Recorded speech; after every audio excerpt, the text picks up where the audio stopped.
Hello. Hey, everyone. I'm Boris. I'm a member of technical staff here at Anthropic, and I created Claude Code. And here to talk to you a little bit about some practical tips and tricks for using Claude Code. It's going to be very practical. I'm not going to go too much into the history or the theory or anything like this.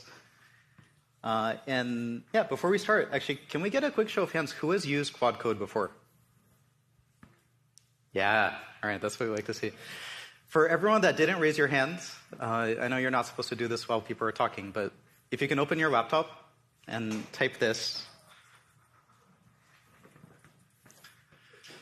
and this will help you install Claude Code, just so you can follow along for the rest of the talk.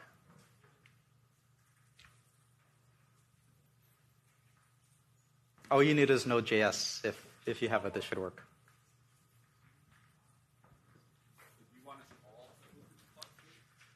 Yeah, you don't have to follow along, but if you don't have it yet, yeah, this is your chance to install it so you can follow along. So what is Claude Code? Claude Code is a new kind of AI assistant, and there's been different generations of AI assistants for coding.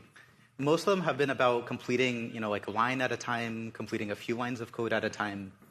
Claude Code is not for that. It's fully agentic. So it's meant for building features, for writing entire functions, entire files, fixing entire bugs at the same time.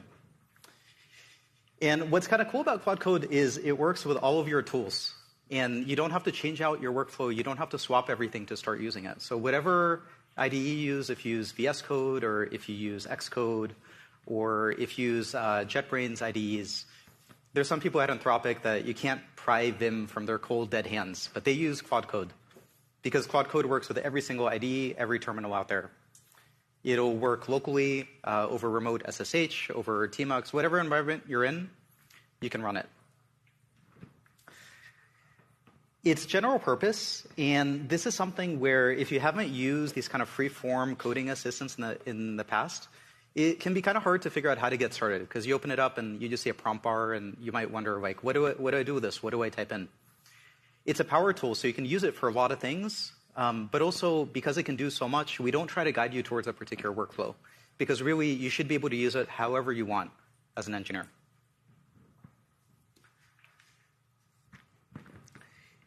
As you open up Claude Code for the first time, there's a few things that we recommend doing to get your environment set up.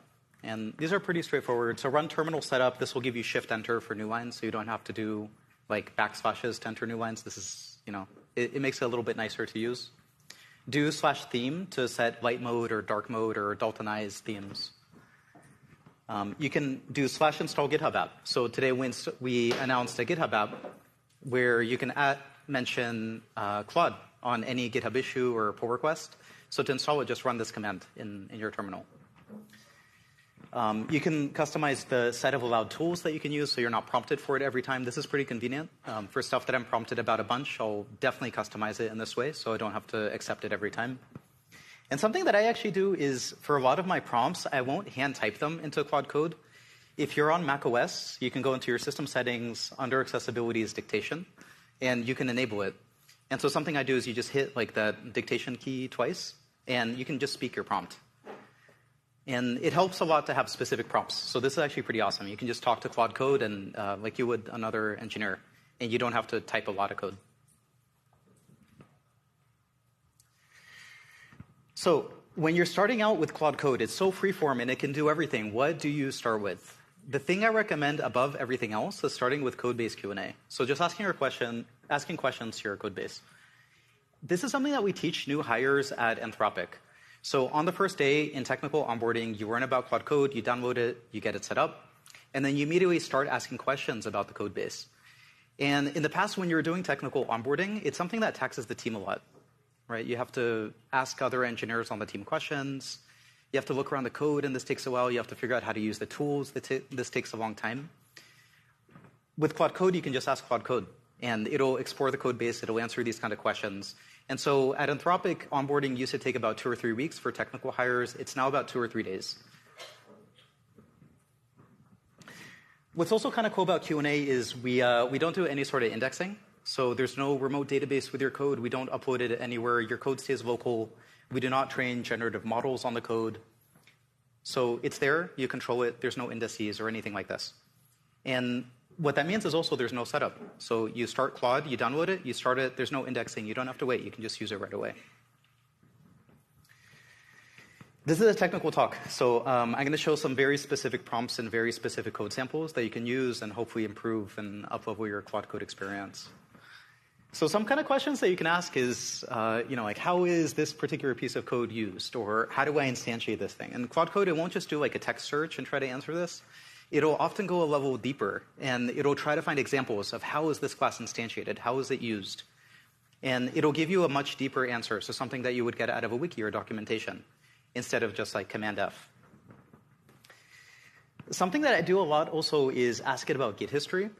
So, for example, why does this function have 15 arguments? And why are the arguments named this weird way?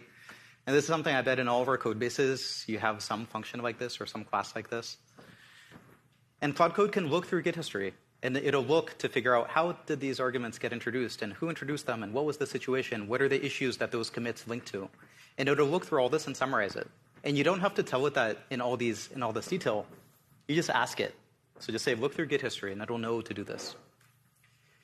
The reason it knows, by the way, is not because we prompted it to. There's nothing in the system prompt about looking through Git history. It knows it because the model is awesome. And if you tell it to use Git, it'll know how to use Git. So we're lucky to be building on such a good model. I often ask about GitHub issues. So, it can use web fetch, and it can fetch issues and look up context on issues too, and this is pretty awesome. And this is something that I do every single Monday in our weekly stand-up is I ask, what did I ship this week? And Claude Code looks at the log, it knows my username, and it'll just give me a nice readout of everything I shipped. And I'll just copy and paste that into a doc somewhere.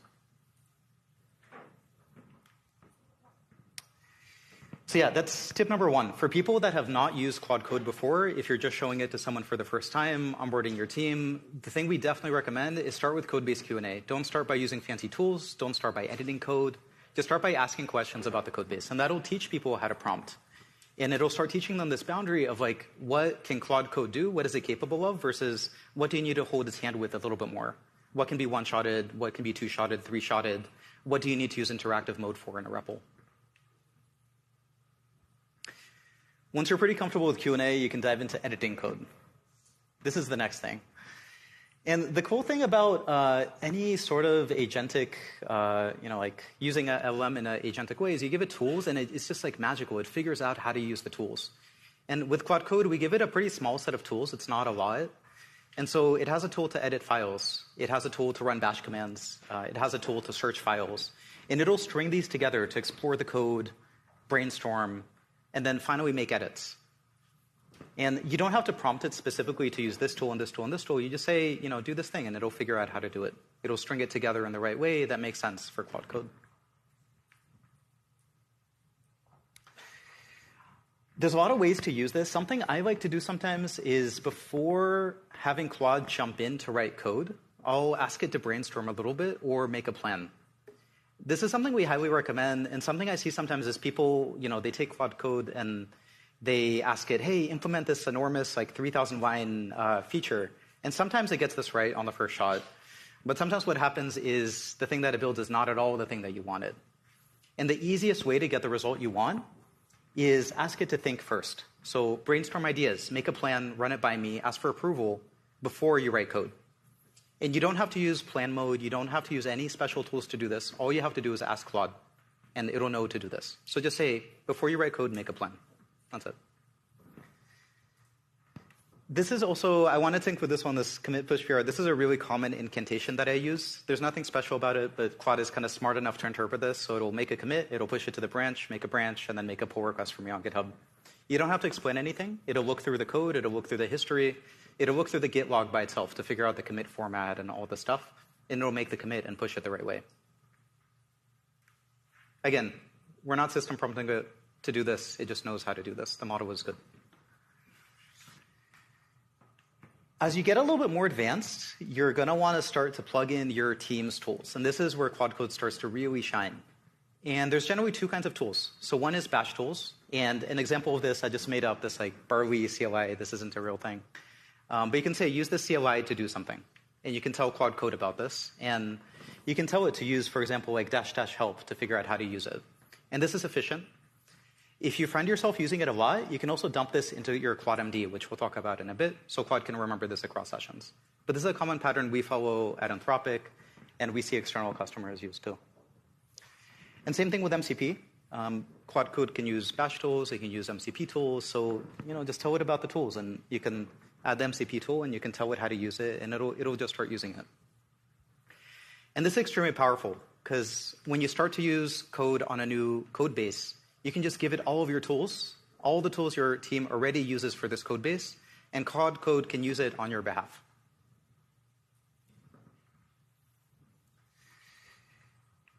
There's a few common workflows, and this is the one that I talked about already, so kind of do a little bit of exploration, do a little bit of planning, and ask me for confirmation before you start to write code. These other two on the right are extremely powerful. When Claude has some way to check its work, so for example, by writing unit tests or screenshotting in Puppeteer or screenshotting the iOS simulator, then it can iterate. And this is incredible because if you give it, for example, a mock and you say, build this web UI, it'll get it pretty good. But if you let it iterate 2 or 3 times, often it gets it almost perfect. So the trick is give it some sort of tool that it can use for feedback to check its work.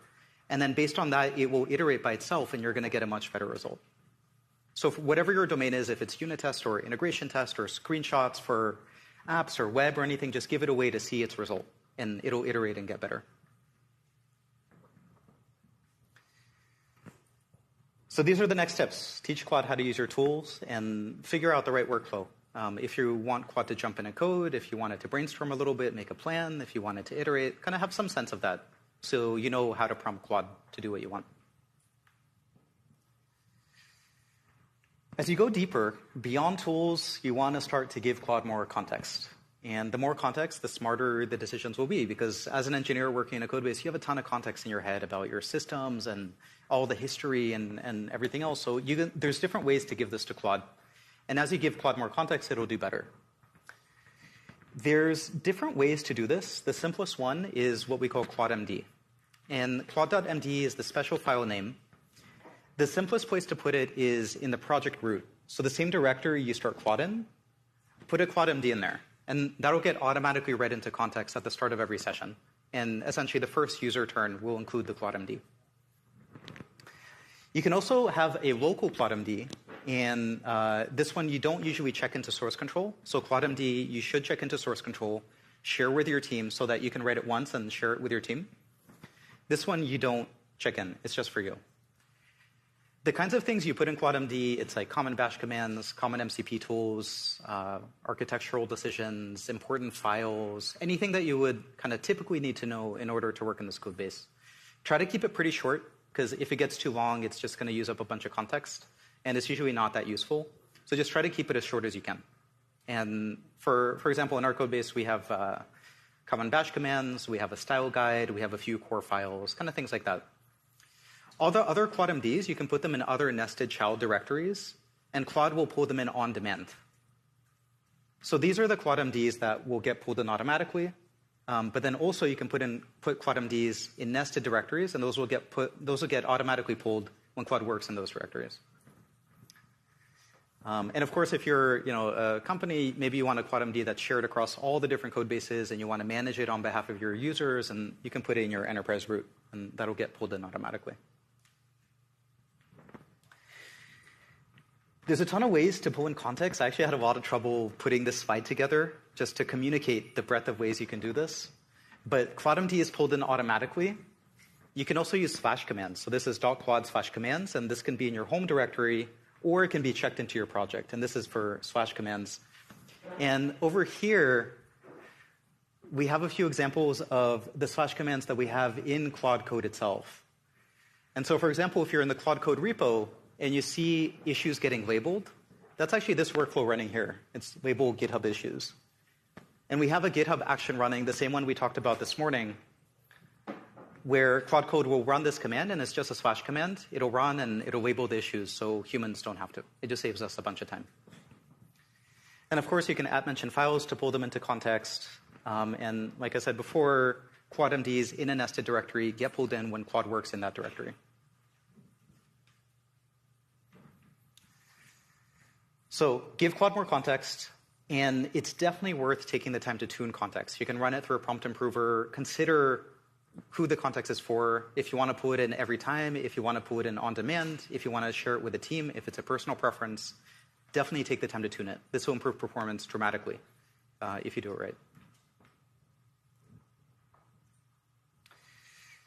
As you get more advanced, you're going to want to think about this a little bit more, this kind of hierarchy of different ways to pull in everything. So like not just CLAUDE.md, but also config and kind of everything about Claude you can pull in this hierarchical way. So projects are specific to your Git repo, and this you can check in, or you can make it just for you. You can also have global configs that are across all your projects, or you can have enterprise policies. And this is essentially a global config that you roll out for all of your employees, everyone on your team automatically. And this slide is like pretty information dense, but the point is this applies to a lot of stuff. So you can do this for slash commands. You can do it for permissions. So for example, if you have a bash command that you would run for all your employees, like all your employees use this like test command, for example, you can actually just check it into this enterprise policies file. And then any employee, when they run this command, it will be auto-approved, which is pretty convenient. And you can also use this to block commands. So for example, let's say there's a URL that should never be fetched. Just add it to this config, and that'll make it so an employee cannot override it, and that URL can never be fetched. So pretty convenient both to unblock people and also just to keep your code base safe. And then same thing for MCP servers. Have an MCP JSON file, check it into the code base. That way, anytime someone runs Claude Code in your code base, they'll be prompted to install the MCP servers and share it with the team. If you're not sure which of these to use, this is like a kind of an insane matrix because we support a lot of stuff and engineer workflows are very flexible and every company is different. So we kind of want to support everything. So if you're not sure how to get started, I would recommend start with shared project context. You write this once and then you share it with everyone on the team and you get this kind of network effect where someone does a little bit of work and everyone on the team benefits. There's a lot of tools built into Claude to manage this. So as an example, if you run /memory, you can see all the different memory files that are getting pulled in. So maybe I have an enterprise policy, I have my user memory, I have project CLAUDE.md, and then maybe there's a nested CLAUDE.md that's only pulled in for certain directories. And then similarly, when you do /memory, you can edit particular memory files. When you type # to remember something, you can pick which memory you want it to go to.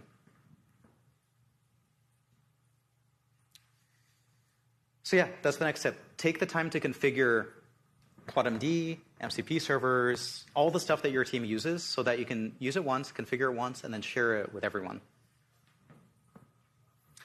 An example of this is in our apps repo for Anthropic. This is like the repo that we have all of our web and apps code in. There's a Puppeteer MCP server, and we share this with the team. And there's an MCP JSON checked in, so any engineer working in that repo can use Puppeteer in order to pilot end-to-end tests and to screenshot automatically and iterate so that every engineer doesn't have to install it themselves.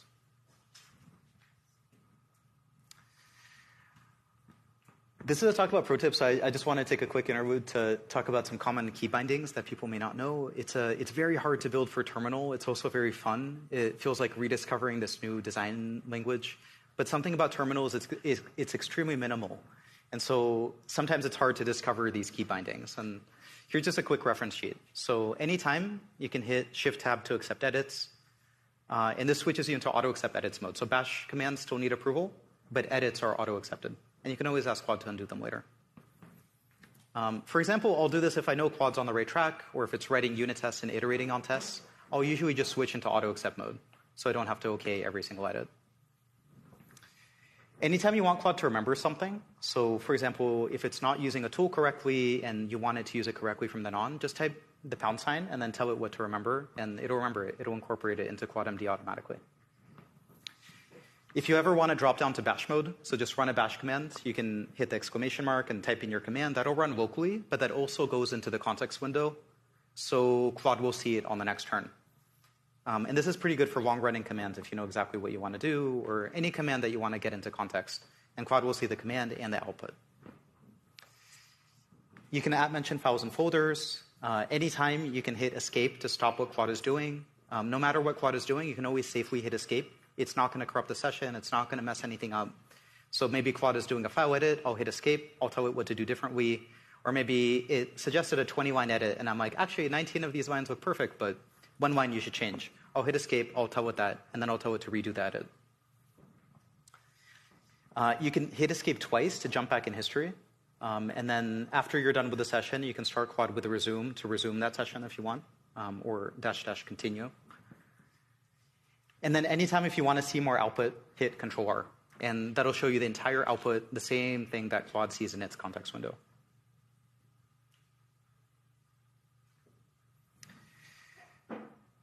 The next thing I want to talk about is the Claude Code SDK. So we talked about this at the top. Right after this, Sid is doing a session, I think just across the hallway, and he's going to go super deep on the SDK. If you hadn't played around with this, if you use the -p flag in Claude, this is what the SDK is. And we've been landing a bunch of features over the last few weeks to make it even better. So yeah, you can build on top of this. You can do cool stuff. This is exactly the thing that Claude Code uses. It's exactly the same SDK. And so, for example, something you can do is Claude-P. So this is the CLI SDK. You can pass a prompt. You can pass some allowed tools, which could include specific bash commands. And you can tell it which format you want. So you might want JSON, or you might want streaming JSON if you want to process this somehow. So this is awesome for building on. We use this in CI all the time. We use this for incident response. We use this in all sorts of pipelines. So really convenient. Just think of it as like a Unix utility. You give it a prompt, it gives you JSON. You can use this in any way. You can pipe into it, you can pipe out of it. The piping is also pretty cool. So you can use, like, for example, git status and pipe this in, and use JQ to select the result. The combinations are endless, and it's sort of this new idea. It's like a super intelligent Unix utility. And I think we barely scratched the surface of how to use this. We're just figuring this out. You can read from like a GCP bucket, read like a giant log and pipe it in and tell Claude to figure out what's interesting about this log. You can fetch data from like the Sentry CLI. You can also pipe it in and have Claude do something with it.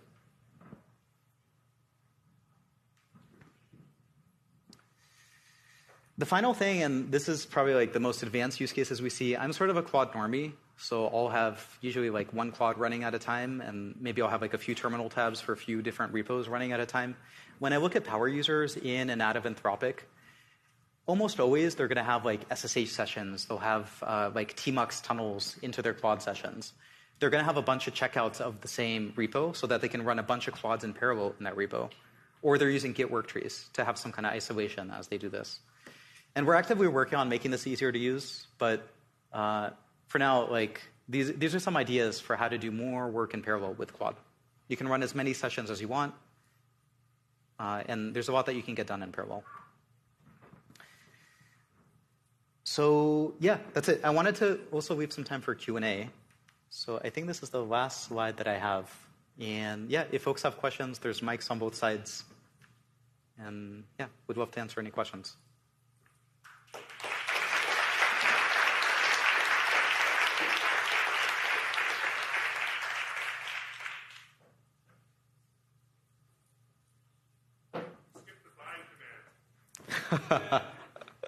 I did.